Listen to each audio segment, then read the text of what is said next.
Hey guys, we are back with Messy on Purpose, and I have Leela here with me today, and she is in New Zealand. So we got a fresh face from the other side of the world and a day ahead of me. The future looks bright, Felicia. The future looks bright. I love that. Do you want to go ahead and just kind of tell everybody about yourself? Yeah, I have really realized that the purpose of my life is to embody rebirth, teach rebirth, guide rebirth, and I actually renamed myself this year for my 42nd birthday. So my name is Leela Black, and I've been in business for 17 years. And I think we have been taught in this world to become more and to be more and to do more when actually we need to pare back and do less and actually come back to our core essence, which is the most vulnerable and therefore powerful thing we can do in the world, Felicia. I love that. What embraced the name change?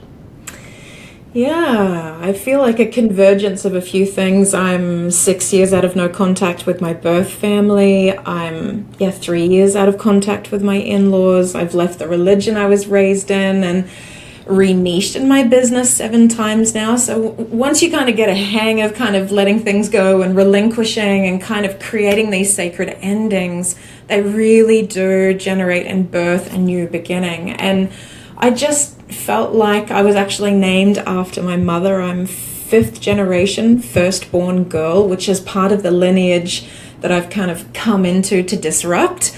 And so being named after my mother, I kind of really struggled my whole life to assert my truth, which many of us are really wanting to create spaces where we can really, really deepen into who we are.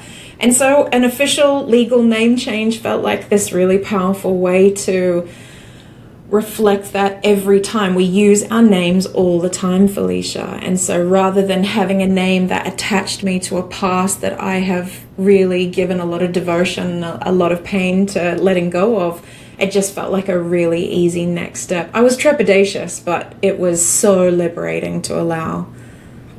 Oh, I love that. So you had a connection to your previous name. Can I ask what your previous name was? Yeah, absolutely. So Lisa Ann, so Okay. Lysa hyphen Ann, and my maiden name was Hill.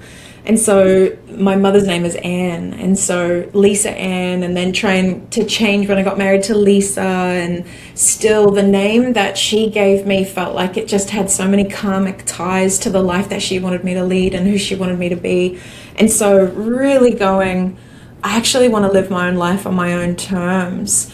And Leela just feels like, yeah, such a sacred new beginning. I'm about 7 months in, and it's just been glorious. I'm a dress size down. I have fewer friends and far more impact in business, and that has just been so nourishing. I absolutely love how much you light up when you say your new name. Like you light up. Thank you for noticing. Yeah, sometimes they're the strangest gifts that we can give ourselves that actually make a world of difference. It's surprising how such small things can make a load of difference. Yeah, it was like $200. It's actually relatively easy to legally change your name. It is some admin work, but I think it really is for anyone who has had to uproot and leave significant parts of their lives. I feel like I've met quite a few people now who've changed their name. We're kind of magnetized to each other, and the spelling of your name is so beautiful, and there's such deep significance that is held within those letters, hey? Yeah, it is an interesting thing. And what's so funny is my name is like so unique in comparison to like my siblings. My siblings have like basic names, which is crazy. And I don't know how or why. So, You're unique. You came in to hold that, and I love the why because my Lisa was with a Y. So I really think you embody it well, Felicia. thank you. So do you want to kind of just start at the beginning, kind of everything that happened prior to like this big change and this evolve and like what led up to you like making these big changes because they're not small when we make these big changes. When Yeah. you're making changes like distancing yourself or changing your name or changing the environment within you're in and growing a business, those are huge changes that have something behind it that push you.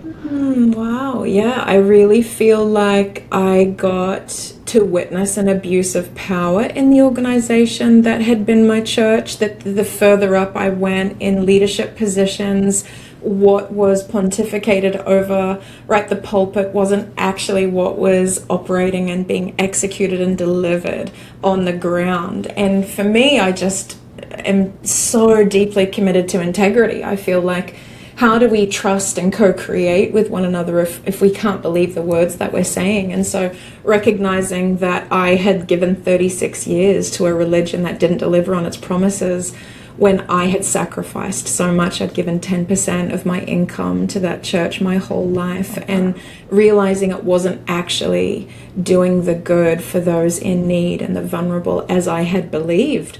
I just couldn't be a part of it anymore. That there was this moral kind of standing that was like, I refuse to give any more of my life to something that doesn't deliver. So I feel like anything that is cloaked and deceptive and has an agenda of manipulation, I cannot be a part of it, because when we understand that being complicit means that we're actually supporting and enabling that, it's this real line in the sand where it's like, I simply cannot. And so did you work within the church? You said you kind of leveled up. Were you working in the church? Yeah, it was leading the women's organization. So there was a group of women that I would visit with and discuss and show up for and teach and facilitate. And, you know, I loved it. I love bringing people together. I think there's real power in really gathering and combining our knowledge and our wisdom and our resources and our time. It's such a powerful way to bless one another. But when that is being, subjected to other more malign intentions, I feel like it's a facade, right? Yeah. And I feel like 2025 has been the year where a lot of facades have fallen. And so really realizing, you know, if you're going to have a relationship, it has to be reciprocal. So once I realized this, you know, moral refusal within this church organization, I'm like, I'm not being met at all here. So walking away, another 2 years later, wow, I see this again. I'm walking away. And it felt like cutting off my own arm. That, like, it took me a year or two to grieve. Like, these are not easy things. No one ever wants to do it. And there was so much of me that was, really connected to all of that. But the reality is that if you're not living your truth, you're living someone else's, and it makes us sick. On some level, we can feel that opaqueness that is, really diminishing our power, our truth, and what we're put here to do. Yeah, and it's like a part of your identity, too. You probably grew up in that church, right? That's all I knew. It was all I knew.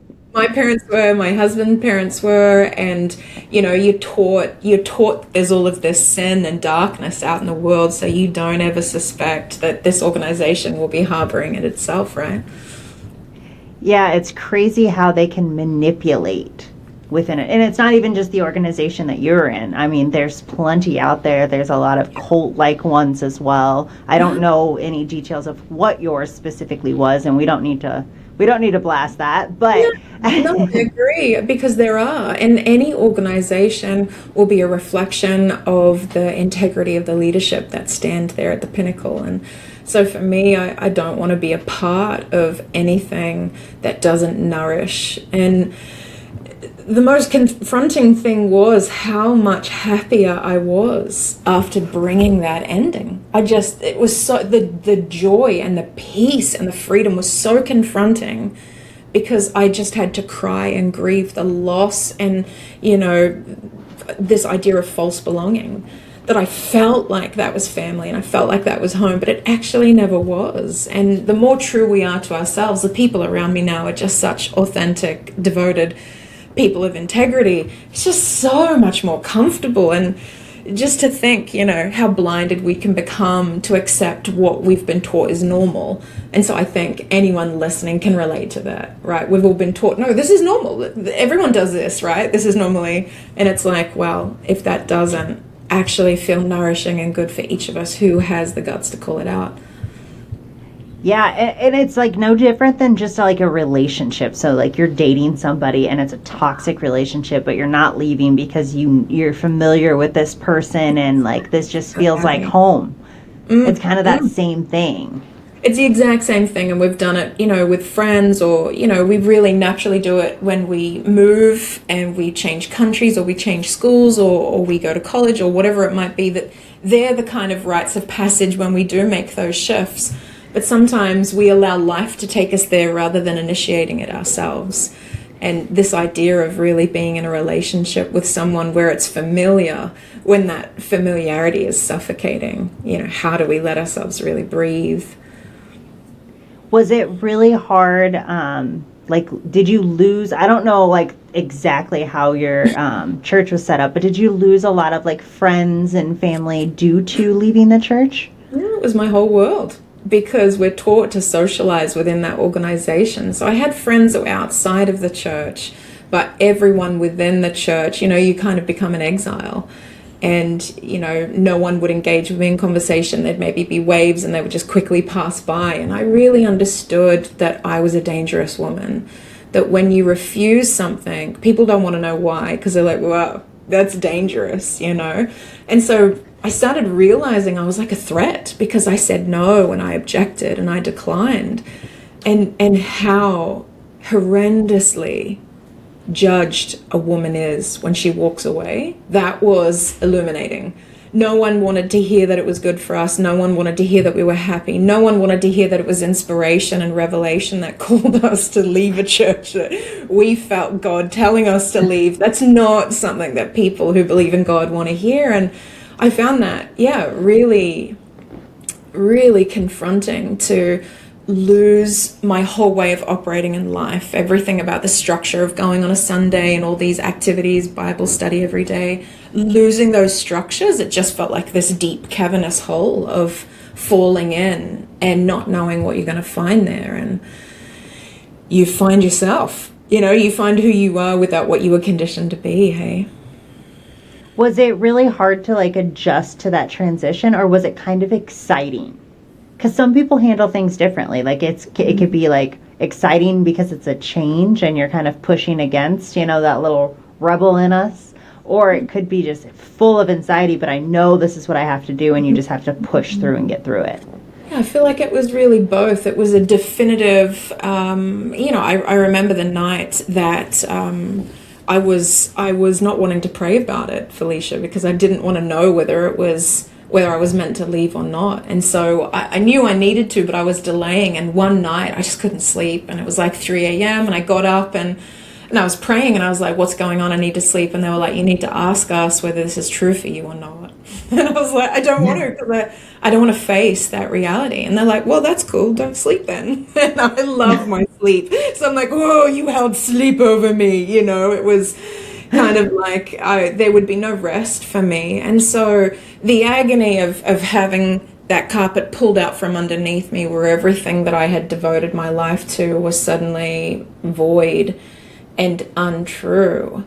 It's the most, like, confronting thing for our brain to adjust to. But like you said, it's this calm and peace within yourself that you're doing the right thing. And my life has got loads of polarity. So I've been devoted and obedient, and now I'm like this dangerous, rebellious, woman who follows the beat of her own heart and invites everyone to do the same.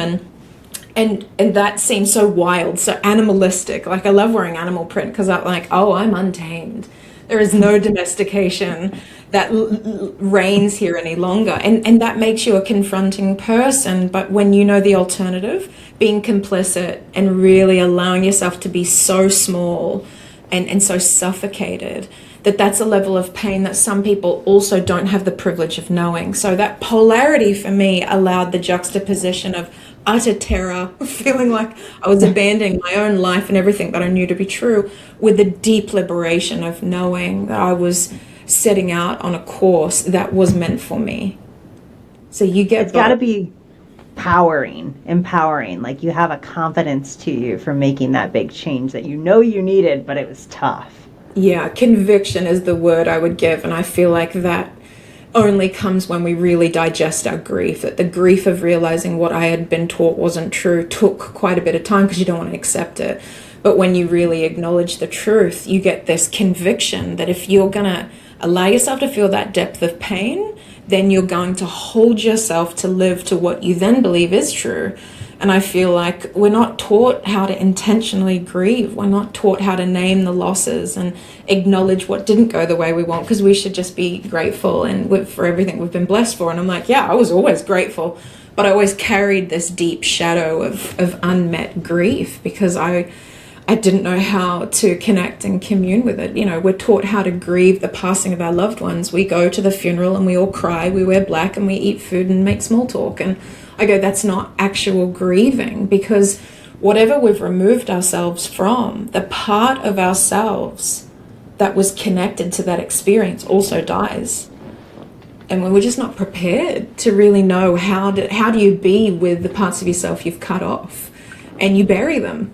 You know, I had to bury these parts of myself and put flowers on the grave and just stand over it like it was just the most cherished loved one. So leaving everything that you know, it just allows you to be more clear and decisive around continuing to leave anything else that isn't true. I didn't expect that I would continue, which is why this is a really big conversation, because wherever we all are, we're taught to accumulate and gather and hold. Accumulate, gather, hold. That makes you successful. That's wealth. That's everything that we should aspire to be. And I'm like, we haven't been taught to let go and relinquish and release and shed. So everyone's like walking around like, oh, I got this, oh, I got that, you know, and we're like walking through life holding so much. Where's the presence? Where's our ability to look into each other's eyes and tell each other the truth of where we really are? My children are honest with me. My husband's honest with me. My friends are. My clients are. And I bring that purity of honesty that is dangerous. Like, it's so, isn't that wild, Felicia? That like telling the truth can be so dangerous and provocative and confronting. I'm like, what else have we been doing? It is crazy. Like, a lot of people can't handle it either when you're like overly honest. Because I'm definitely one of those people. Like, I'm not going to give you the cookie cutter nice version. I'm going to give you the hard truth. I love it. I celebrate it. That's hard won for you, right? Yeah, and it's not really even for me. I don't need to give everybody the truth, but I think everybody deserves it. Yeah, totally. Because we're making life decisions, like we're crafting lives, right, around information that may or may not be true. And I really think living a sacred life is making sure everyone has the clearest, most true information so we can all navigate accordingly, whatever that is. Well, there's so much false information out there as it is, right? Like, we have social media. We know 90% of what you're scrolling is not real information. Yeah. But then you have your personal relationships where I don't even think people get vulnerable enough and honest enough within them that they've ever even like had a real connection with somebody, because you don't really have a connection until you're vulnerable and you're real. You know, and that's it. And that's why consumerism has such a pull, and why we become so addicted to so many things: sex, shopping, alcohol, drugs, gossiping, whatever it might be, right? Pick your poison. But I go, whatever that is, I love this quote that you can't get enough of what you don't need. And 100%. Whenever we're like trying to get some need, like you can't get enough. And so you can only buy so many clothes and drink so much alcohol before you're just repeating that over and over.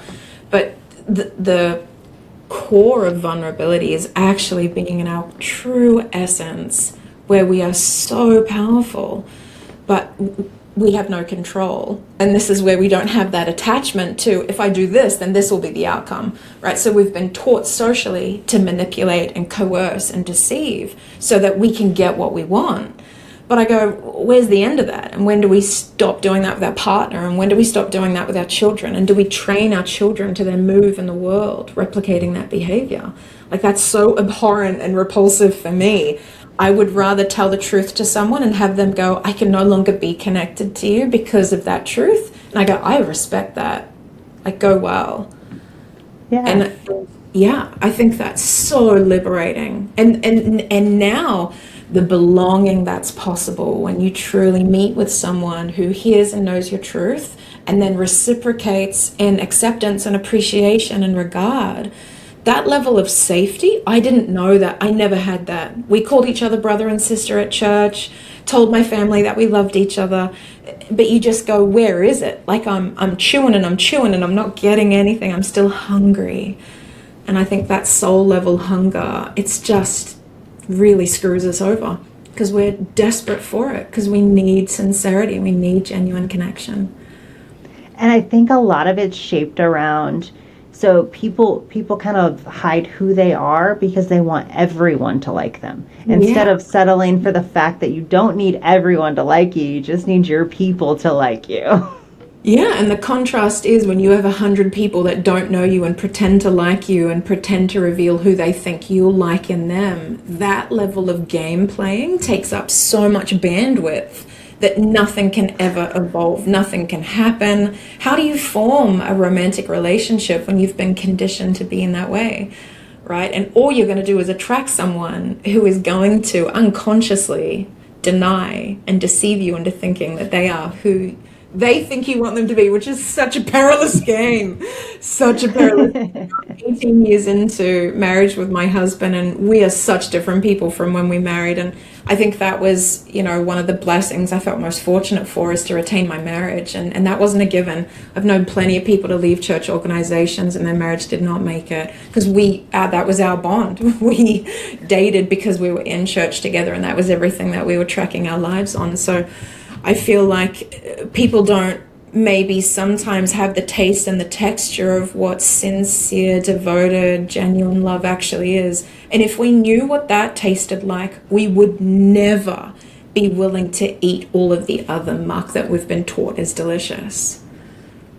When it came to your relationship, so you decided you wanted to leave the church. I assume you had an honest conversation with your husband. How did that go? Yeah, we'd been talking about it for a little while. He had the same concerns as me. He knew 6 weeks before me. And that's why I was normally I'm in the lead in our relationship. And he got an answer to his prayer. And he came home and he told me, and I was like, the floor, your whole tummy drops out from under you. There's this gaping hole. And I remember being in that moment, the shock and the devastation.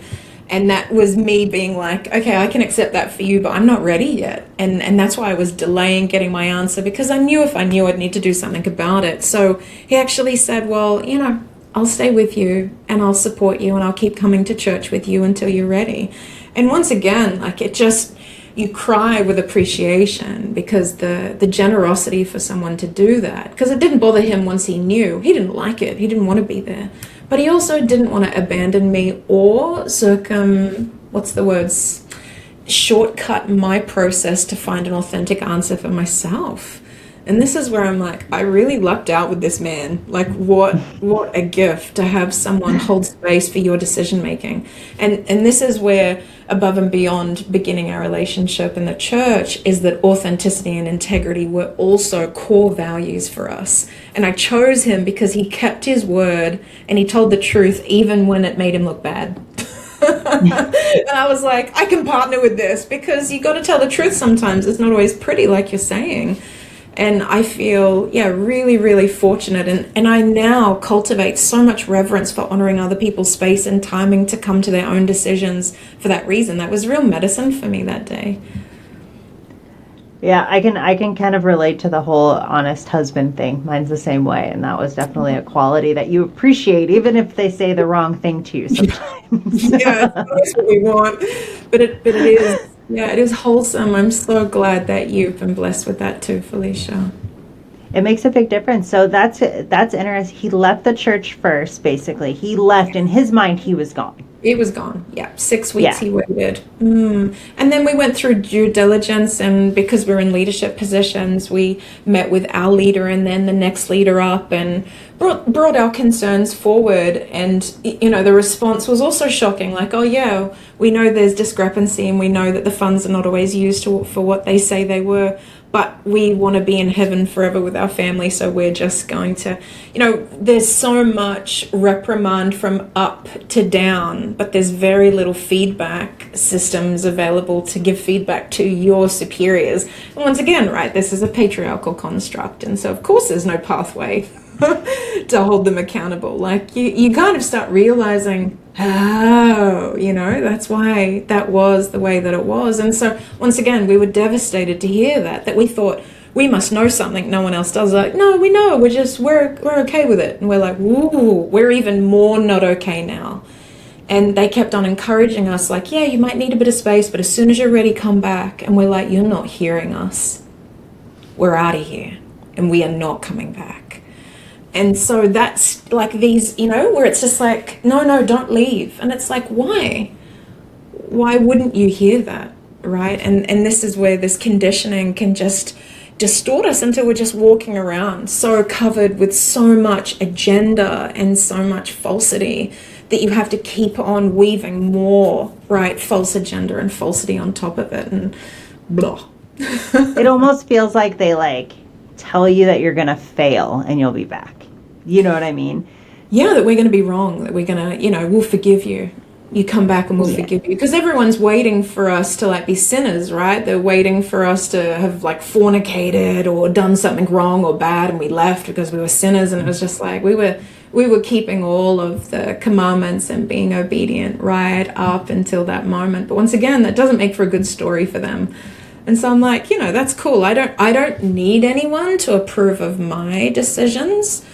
But this life is my responsibility to live it in a way that I think's true. And I feel like, realizing how much solid foundation strengthening love is in that when you really commit to it. That conviction I spoke about before. I just love the word conviction now, because you can tell when someone speaks that their truth, and I think there are many truths. I think we all have our own path. But when someone knows that something is true for themselves, that level of conviction, I think, inspires reflection. Like, well, what do I know? What do I believe is true? And I think that they're very important questions to ask ourselves, particularly moving into 2026. Where do we stand? Where are we going to go? This is what I believe.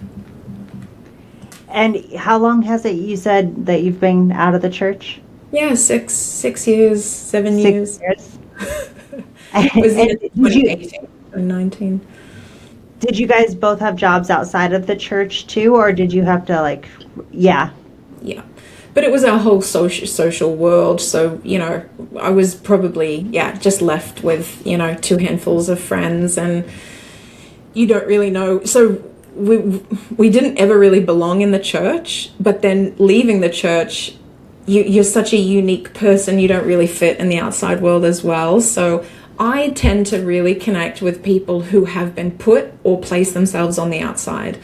Outsiders, misfits, people who feel like they're black sheep or they don't belong. It's just like, and there's this like, and there's so many different variations of that, like leaving our own birth country, or, walking away from a degree or a job that we've kind of really built up for decades. Anyone who has been brave enough to do that, they just relish that conversation with me, and the regard and respect we have for people, right, who have really gone, no.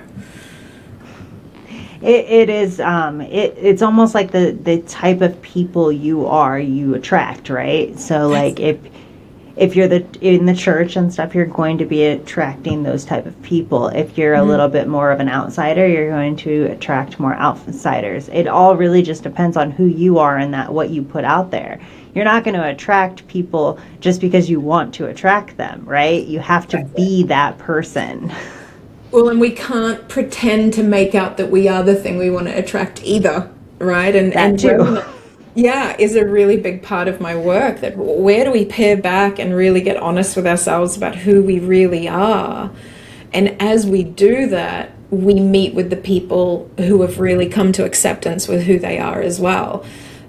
But it's not pretty. And I've moved in, and I've moved countries, and I studied world politics in my degree. I studied Japanese for 12 years, and I've once again more things I just walked away from. Just suddenly it was like, I can't do that anymore. So now that I'm 42 and I've changed my name, I'm like, my life is making sense. I'm just here to kind of go as far as I can and then just give it all up. And I've got a Capricorn ascendant, and I hate giving up hard work. Like if I've devoted myself to something for a long time, oh, and so I feel like a good poster girl for rebirth. I'm like, yeah, pick me.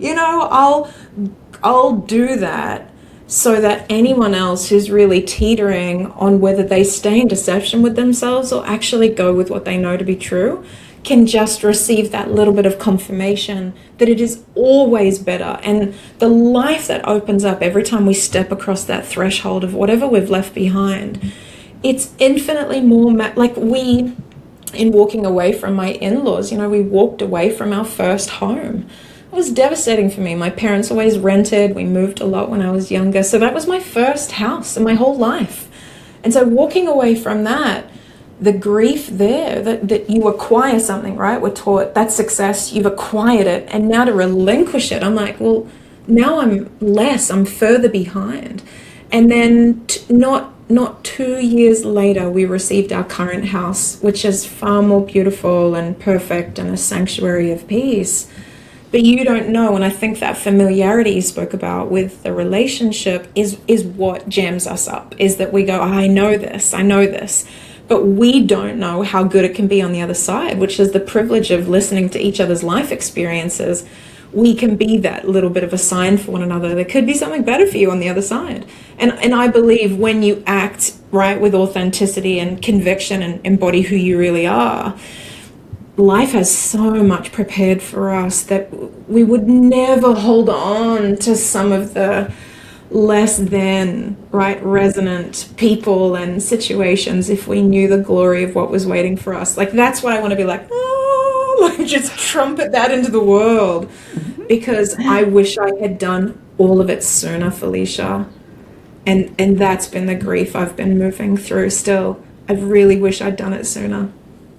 We always wish we started sooner, though. Yeah. But we do it when we do it, and thank goodness we get it done.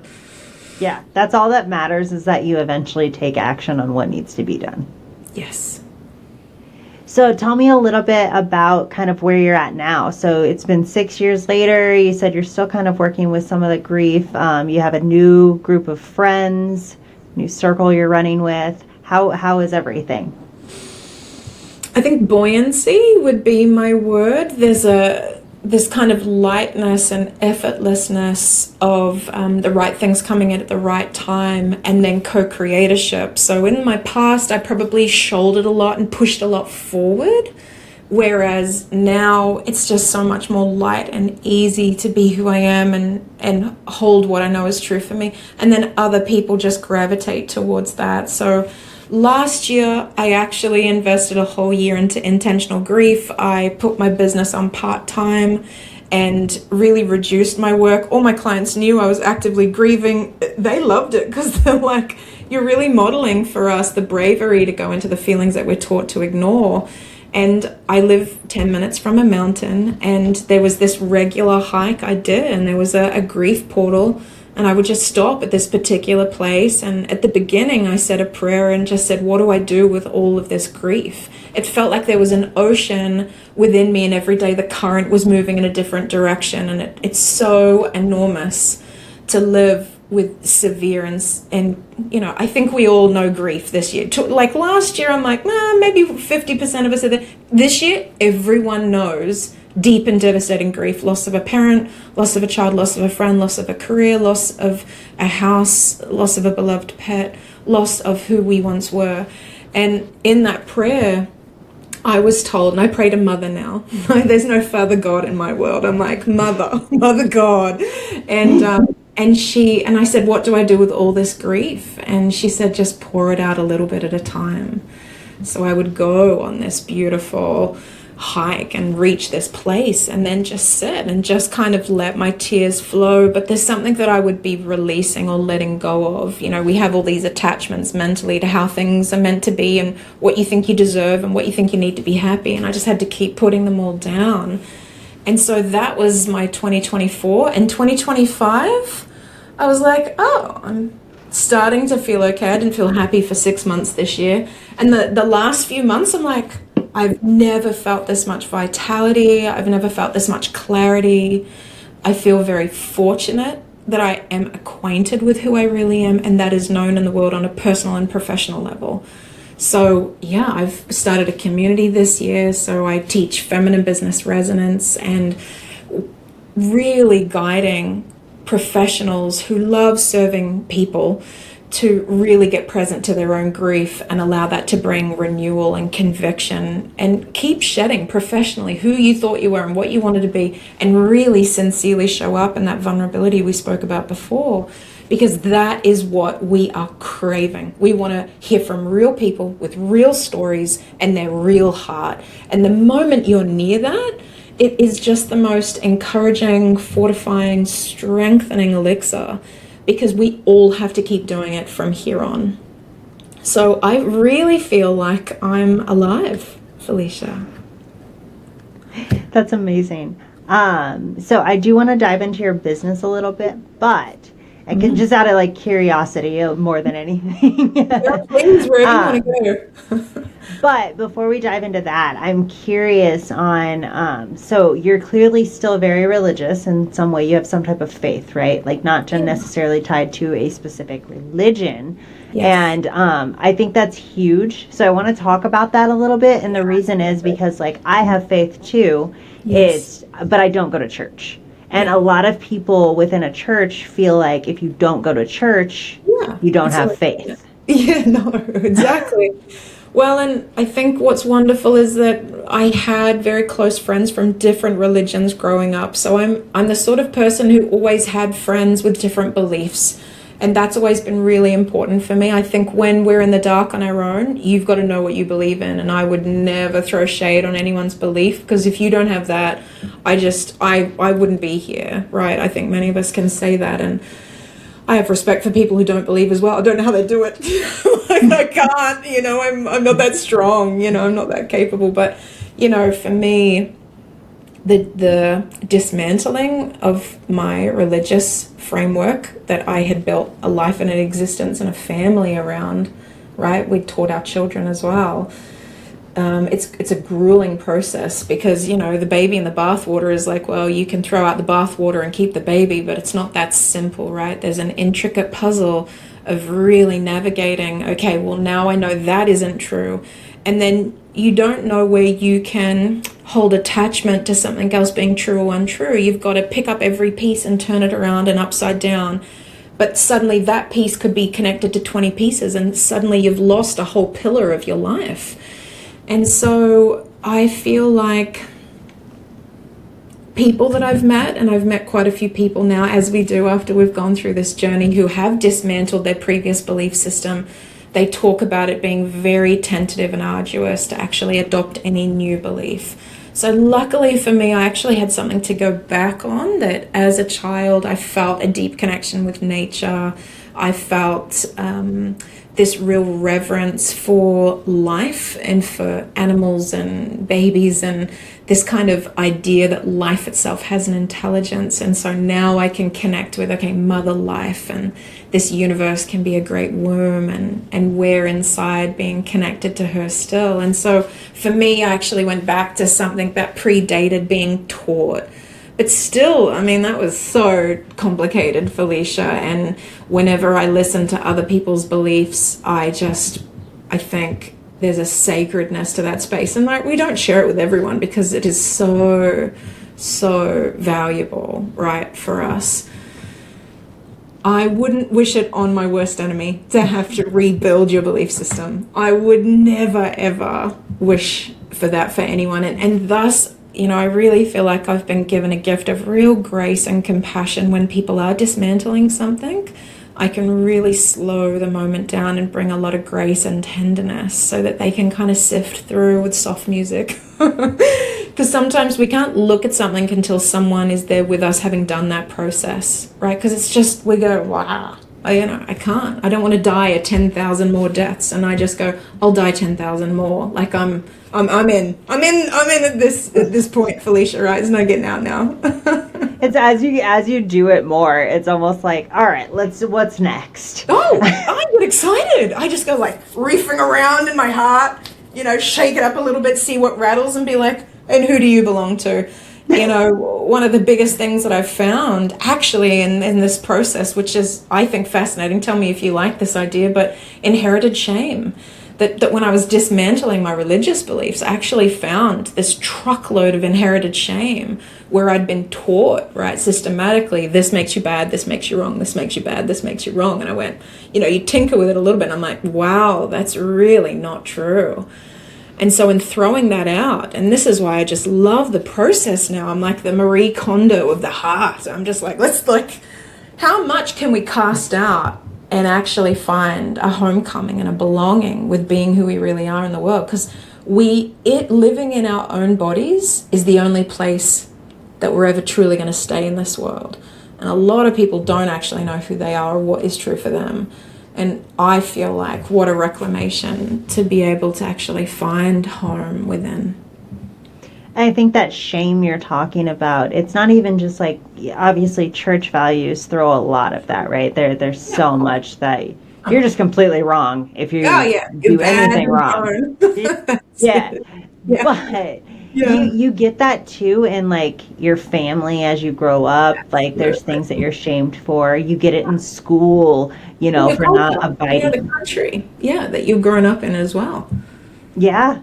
It all just really depends on your environment, and it's full of things that'll tell you like this is bad. And it's not necessarily true because you're a unique individual and you can make your own choices. If you want to get tattoos, it's fine. If you want, if you want to use substances, it's fine. If you want to use certain words, it's fine. Like if you want to marry another culture, that's fine. And like there's all these things that are thrown at people in so many different areas of their lives. And most people they're too embarrassed to go against it because that requires to be vulnerable to the ridicule that's coming back. That's that's where they get us, that there is some sort of an attack that happens when we're criticized and ridiculed and critiqued, that we feel othered, right? And last year I really found this beautiful mantra that I belong in unbelonging. And so the many counts of people putting me on the outside, I hated it and I hated it and I hated it, but I knew, right, the alternative was being complicit and allowing myself to agree to something I didn't agree with in order to get belonging. And so I just had no idea that once you see shame as a social tool to elicit conformity, I'm like, whoa, that's huge. So being able to recognize that inherited shame, that person was taught that. So I started forgiving the person who taught the person the way they shamed me. And that was really when I really started loosening it up, because I think forgiving the people who shame us is very arduous work. Ultimately, I feel like in this life, we need to give that an attempt, even an attempt. But when we start forgiving, right, the abuser of our abusers or the person who shamed us, I feel like we're really starting to loosen up. And then I could forgive myself more. Then I could stop shaming myself more. And that's when we start realizing, right, we can free ourselves, and just as hurt people, free people. And I'm like, gosh, I can't be shamed anymore. I've started talking about what it's like in the world having 14 double G breasts, what it's like in the world not having family for Christmas. What is it like casting away your whole life? And it's freeing. That in exile, there's actually freedom. But once again, no one's going to tell you that. No one's going to tell you that being an outcast will be the most liberating, freeing, delicious time of your life. And I'm like, if we all knew. Everyone just wants you to conform to whatever is normal for them, which isn't. To keep their internal rule book ticked and, secure. That is where they're going to shame themselves if they buck their own internal rule system. And so they're more than happy to restrain you with the same restraint that they've been given. And when you see that someone's shaming you with what deeply hurt them, that really shifted me. That when I see it now, because I still get it and it will still come. I don't ever expect that won't happen. But I can go immediately to grace and compassion and realize someone once fooled that human into thinking that was true for them too. And so I can just observe it, and it just falls on the ground. And then I carry on being who I am and what I'm committed to. So once again, I feel like we don't really realize that you can get out of that framework of shame that families are built on, communities are built on, countries are built on. and human beings are built on. We are not allowed to be forthright in owning our truth and speaking it freely in the world. You will be shamed and shunned for doing that. I'm just here to say, is that a bad thing? And you know what's crazy? You kind of touched base on that whole forgiveness thing, and then the other side of it, because the forgiveness is very important, right? If we don't forgive, we're holding on to something that doesn't affect the person that we're holding it against. It only affects us. So that is like a huge thing. And then the other part is, we have to understand. Some people don't even understand why they're doing the things that they're doing, Of course. and Yeah. Neither did we when we did it. I no. shamed other people the same way I was shamed. I didn't know what I was doing. I was just following the code of conduct I'd been given. So why hold on to something they said when they don't even realize they said anything wrong? And maybe to them it was the right thing to say, and maybe they don't know any better and they're doing the best that they can, and unless we can't force them to see anything differently, and we also can't judge them for not seeing it clearly because they haven't gotten to that point. Oh, it's so beautiful, Felicia, to see the grace that you've arrived in. I can tell you've done some hefty forgiveness work, and it really does create softness, hey? And I think we're afraid to do it because it does feel personal, and it hit with the enormity of this cataclysmic earthquake in our inner world. And some of us, take those judgments and right, we reoffend and we re-perpetuate that with ourselves over and over. And particularly women do this. Men that are hurt will hurt other people. Women who get hurt themselves. And I was my biggest victim, right, from those who hurt me. And so, like you're saying, it's just so beautiful to hear your words that, that's harming us. It's not affecting the other person. But yeah, releasing that label that we put on them, it just releases us. And, it's the hack. It's the shadow work hack of the century. And that's when we can really start kind of floating and gliding in the world, rather than, what I realized is that until I forgave, I would re-perpetuate. Yeah, And I that is mean, so harrowing. you can't keep judging people and holding on to their lack of growth in that area, because it only again affects you. It's the same thing as like the forgiveness. Holding on to a grudge will affect you. Just forgive them. Don't judge people because of where they're at in the place. Maybe you just have to distance yourself from that person. That's it. And, that's really the breakdown and walking away from my family, is that communicating boundaries, expressing the vulnerability of when you do this is how, I hired so many coaches and I did so much work to get to the place. And then you start realizing that it takes two. And that as I was perpetually giving like the thousandth chance, right, to be met in mutual respect, by me staying involved in that exchange, I was enabling the abuse. And, I actually got to the point of love where I'm like, I'm not going to let the atrocities that that person is perpetuating on me stack up any further, knowing they're going to need to face that at some point. I'm not going to let it build up anymore. And this is where we have to evaluate some of these concepts of love. That, we go, it's blood, it's family, but they really love me. And I go, would you let a stranger on the street talk to you that way, treat you that way? And we never would, but once again, we want to be a part of the group. And look, if there's anyone who wanted that, it is me. It has been my core need to be a part of the group. But my life is like showing me again and again is that we can stand with ourselves or we can be with the group.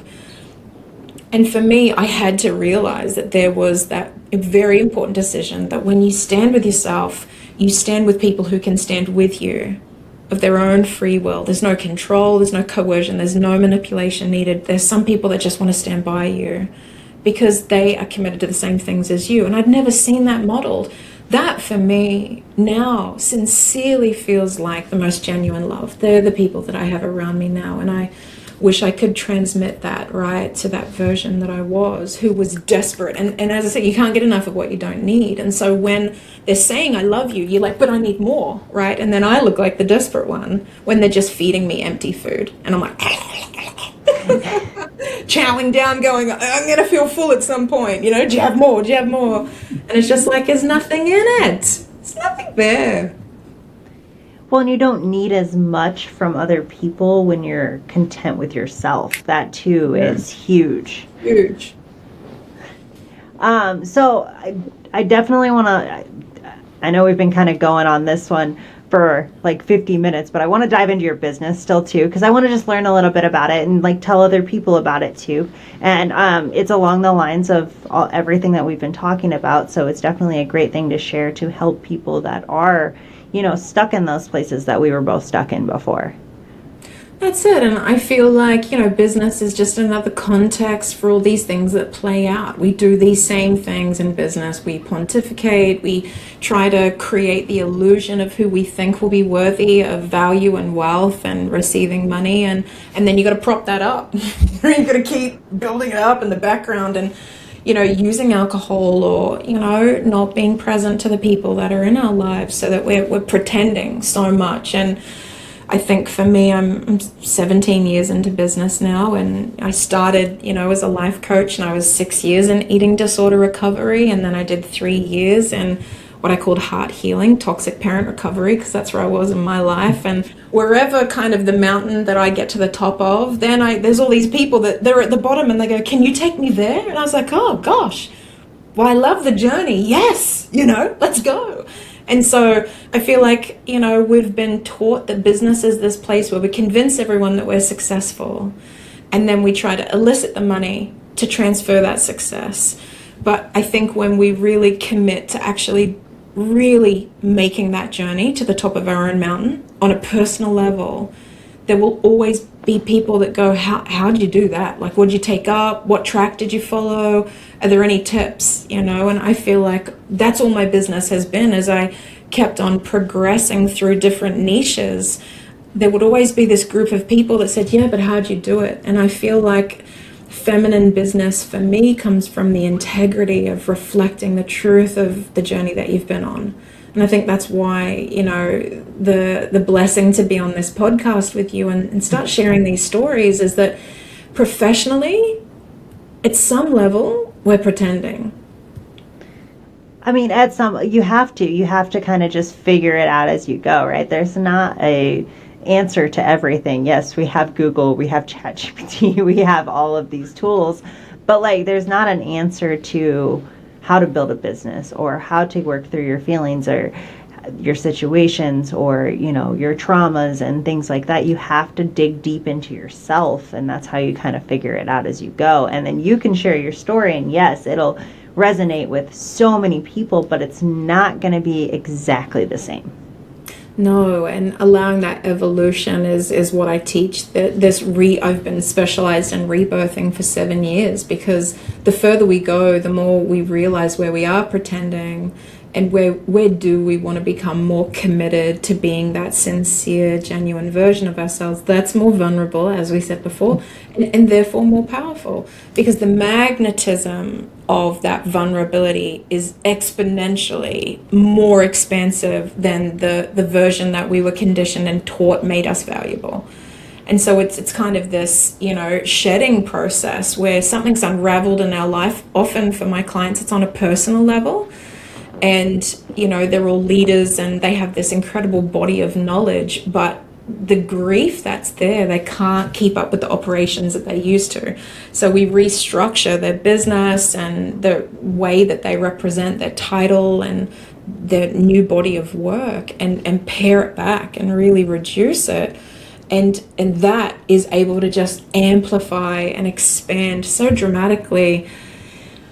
Once again, this idea that we're taught to be more. And so everyone's like got all these certifications and I've done this for 20 years and I've done that, but where are you? There's this golden thread that weaves between our personal life and our professional life, and that is so vulnerable to expose. The moment we do, people have that feeling in their chest of, I can follow and be with this person because they've done it. And now that we've got knowledge, we're like, no, I don't want more information. No, I don't want to know that. No. We're trying to limit our exposure to knowledge and information. And it's about that real embodied expertise. That on a personal level, we're tracking privately something that if we can tell the truth professionally and publicly about what that is, well, that you can't absolutely compete with that in any way, because the nuances of creating results only comes down to that deep devotion to trial and error, which all of us are, which you are, which this beautiful podcast is, which your life is also.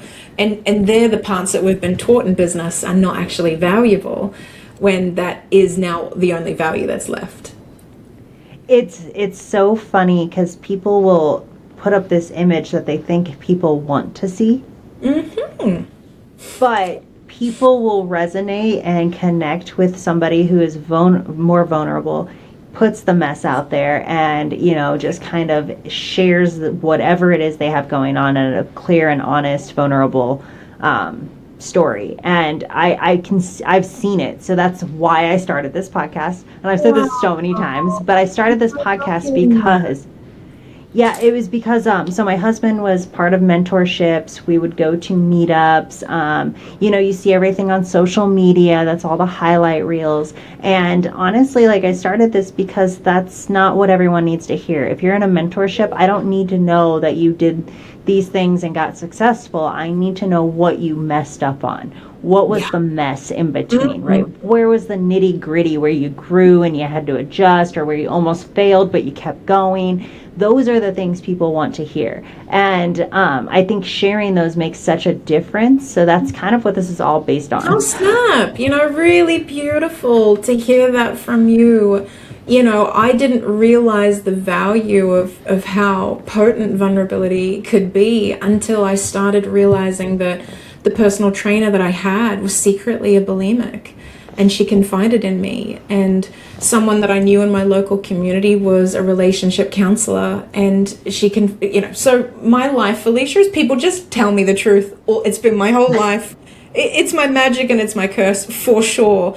But this, marriage counselor came up to me and she's like, I've secretly been divorced for a year and I have no idea how I'm going to tell people this. It could be the end of my career, right? So then we're attached to the construct that we propped up, and then it starts falling. And then we try to prop it up more. And it's like these people that we've been taught are successful are using substances, are receiving, money from someone else to prop up their operations. And because I've been in business for so long, I see behind the scenes like you got to see. And I go, okay, it's the time in human evolution where we start going, okay, this is actually me.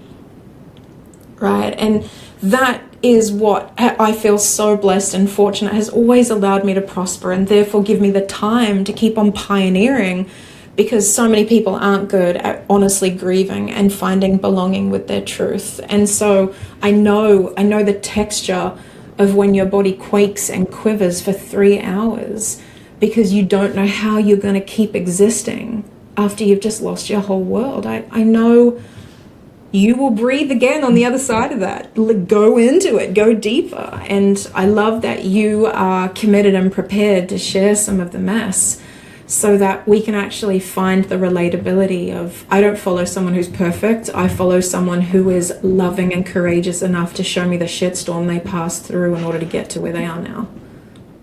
That's what I love about it, like everyone's willing to share a story if you give them somewhere to share it. And that's what this whole thing is based on. I love it. I'm so moved. I felt immediate resonance with you and meeting you today. Like, such a joy to meet with other people who are really committed to this, and you no doubt inspire so many people by your own embodiment of your imperfection. And you are so beautiful and astonishing and confident and clear. But I know that you've been on a really big journey in order to get there, right? We don't just become these things in the world. And that's the idea that we've been fed, and it's simply not true. It keeps everyone away from that very thing. Yeah, it takes a lot of work, and you have to be willing to do the work and go into the areas that we don't want to touch. So that's my favorite. Yeah, that's my favorite. So I think once I realized that everyone is like, oh, it's so revolting and disgusting to go into the darkness, and that really is where all of the treasure is, really just waiting for someone who's brave and curious enough just to dig around a bit and be like, what could this be? And because you find it again and again and again within yourself, and anyone who trusts you enough to go into that process and experience with you, that I just have no fear now. And I do have fear going deeper into my own darkness, which is why that's my personal practice. I'm journaling every day to make sure I'm just edging closer. Like, what else am I ashamed of? What else am I afraid of? Where else am I pretending? And I feel like if we can see more people telling the stories of the beauty and the peace and the power that we can find by going into those revolting places, we would all be a lot more willing to go there. 1,000%. I think it helps a lot. It helps with that connection, right? Knowing you're not alone. You're not the only person going through this. Because I think a lot of times we get kind of caught up in our head and we think like, oh my God, why is everything happening to me? Me. But there's so many people out there dealing with the same things or maybe worse things. That's it. And it's a secret. And I've self-published 4 books now. And in my first book, I was really honest about my miscarriage. You know, my first pregnancy, we miscarried at 8, nearly 9 weeks. And I felt like I moved through that. And I wanted to really share my experience of that in one of the chapters. But I was really shocked at how many people had really illegitimized the grief around their miscarriage because it wasn't right. You know, if you give birth to a baby and then it passes away, it's somehow legitimate. And it's like, who came up with that? You know, it's just, that was still a baby to me. I was still anticipating holding a child and the timeline that was. And so the moment that I knew it was time to really share that story, all these people emerged in my life who finally had the safety to say, not allowing myself to grieve my miscarriage has held me back for this many years, and it's shown up like this and this and this. And then they would just put it down before my feet, right? They would find that pathway to really intentionally grieve that loss. And so I have been good in all transparency at confiding my stories in books. Like this year I'm like, do I write another book? And I'm like, no. Tell your story with your voice, from your body, on podcasts and on social media. And that's what I've committed to, because I can go and pack all that up and make it really easy to digest for other people and hide it within the cover of a book. And I'm like, no more. I disallow you from writing again. It's 300 to 400 hours to write a book in my process for myself before we had AI. And so now I'm just like, I want to share stories from a place of verbalizing, because there's something in the way that our voice sounds when it reaches other people that has the power, I think, to unlock more profoundly than reading words when we can't hear a voice or see a face, Felicia. And you can connect with so many more people, because I know there's obviously a good amount of readers, but there's a lot more people that absorb social media. That's it. Yeah, it's the time. It's the time for storytelling. And it's safe to come out now. I feel like anything that you have done that you feel scared about telling people publicly, someone's already done it. So much more than you. And we've got all those examples now. You know, we're really seeing this time when there's so many people who bravely and courageously went past what we ever knew was possible. And for me this year, both of my children are displaying and demonstrating entrepreneurial skill sets. My daughter crochets and she's done 3 markets now and has had her first like $950. And my friends are like, how'd that happen? And I'm like, you know, it was in her and I just didn't stifle it. And she just has this confidence to put forward what she believes is really important and adorable and valuable. And my son is the same. And so now my friends are like, oh, what's happening with your kids? And I'm like, oh, yeah. But this is the integrity and the authenticity of when we really reveal who we are. Who I am professionally is exactly who I am as a mom. It's exactly who I am as a wife. It's who I am as a friend. And we've been taught that that is not professional, right? That a doctor has to have this level of like professionalism where he's cold and detached and observes without being impacted. And I go, no, I will cry with my clients. Like I will be so vested beside them. And I think that energy is the most encouraging, nurturing energy that there is on the planet, because someone's willing to actually feel it with you, right? Just as you're doing with me today, Felicia. Feeling it with me. It's a good feeling. Yeah, no, it is, because you've given yourself this level of freedom and liberation. And I can feel how cathartic that's been for you. That's been hard won for you. It's Oh, I beautiful. absolutely, what I'm doing, I absolutely love this. I mean, I obviously don't make any money off of a podcast, and I literally kill myself to do these because I have so many other things going on, but I love it. Mhm. I absolutely Mhm. love it. And I don't know, something in me. So this is actually Christmas time was when I launched my first episode last year. So I've gone consistently for pretty much a year. And Wow. I've posted, I gave myself a deadline. Every Monday I would release an episode, and I have pulled friends in to get a episode recorded last minute. I started it with somebody else that it didn't work out with and had to revamp everything. And like, it has been a journey, but it has been a Mhm. consistent journey that I absolutely love. Wow. And this is devotion. This is the mess that allows the evolution, allows like the progression of that trial and error phase to actually become what it is now. So huge congratulations to you, Felicia. Thanks. So impressive, the devotion that you've given to this. I love it. I love it. So, to kind of round everything out, do you want to kind of give some last words? Anything you want to Yeah, share? yeah, I really want to encourage anyone who is afraid to shed a version of themselves that someone else loves to realize that the comfort that you can have in finding that genuine, sincere bond with yourself is more important than any attachment to any form of love that you've ever known.